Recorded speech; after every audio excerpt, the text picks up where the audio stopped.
Throughout the Clone Wars, Count Dooku's two primary roles for the grand plan of the Sith was to bring out Anakin Skywalker's inner aggression during their duels, and to maintain the unity of the Confederacy of Independent Systems as its leader. Although the true purpose of the Separatists' war effort for the Sith was to use it as a means to devastate the galaxy and instill the foundations within the Republic that would ultimately lead to the creation of the Galactic Empire, Dooku was required from time to time to demonstrate the core values of his movement through action. One of these values held by the true supporters of the Separatist cause was to liberate worlds from the Republic that were held within its fold under military dictatorships, and to free the common people from its oppressive grasp. One of these worlds was the Ishi-Tib homeworld of Tibren, which was ruled by a brutal dictator named Suri-Bran II, who was backed by the Republic during the Clone Wars. Hoping to continue the public perception that the Separatist cause was truly fighting for its principles of freeing the common people from Republic oppression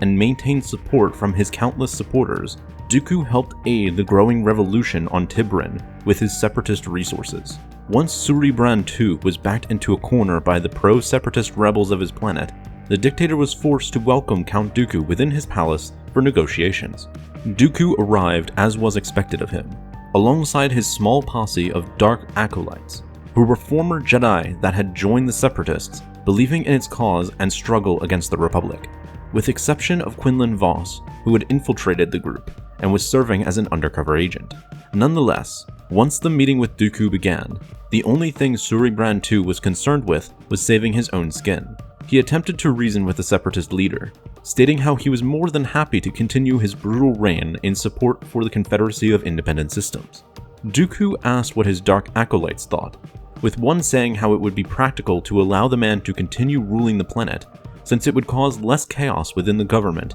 and would allow them to focus on issues elsewhere. When it came to Quinlan Vos's turn, he held a complete opposite view, likely wanting to continue his deception of being a valued Separatist supporter. Vos stated how Suri-Bran II was a murderous dictator who was hated by his people, and that if he was allowed to continue his rule, it would only tarnish the image of the Separatists being liberators against oppression. He continued to argue how Suri-Bran II could not be trusted to be loyal,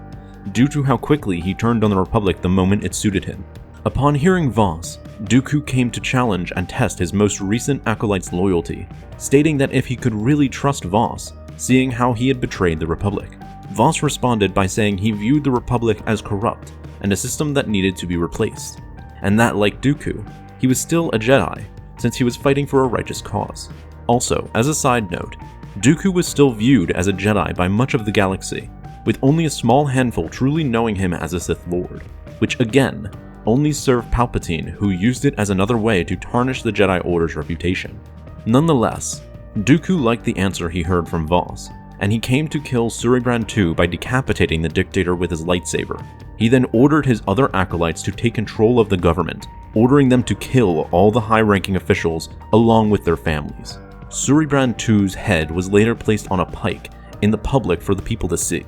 Dooku later came to bask in the ongoing cheers of the citizens of Tibren, who praised him as a liberator who had freed them from a brutal dictator. The successful revolution of Tibren came as a propaganda win for the Separatists, which helped sway other planets that were still on the fence on whose side to join during the Clone Wars, and came as another excuse for the Republic to increase its military spending as it viewed yet another world fall to its enemy, just as Palpatine had planned they would.